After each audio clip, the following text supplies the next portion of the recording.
Hello friends, previous వీడియోస్లో మనము భారత రాజ్యాంగ ప్రవేశికను తెలుగులో తెలుసుకున్నామండి. కానీ ఇంగ్లీష్లో కూడా ఈ పదజాలాన్ని మరియు దీని యొక్క టెక్స్ట్ని మనం తెలుసుకొని ఉండడం ఎంతైనా అవసరమండి.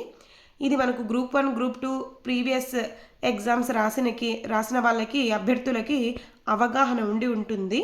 సో ఒకసారి మనము దీన్ని కూడా విపులంగా ఒక్కసారి చూసేద్దాం.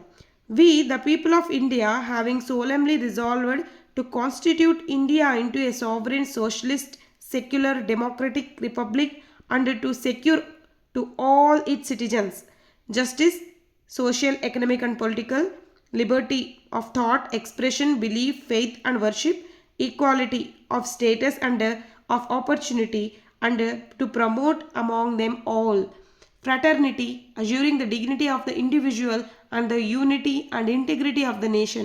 In our Constitution Assembly, this 26th day of November 1949, do hereby adopt, enact, and give to ourselves this Constitution.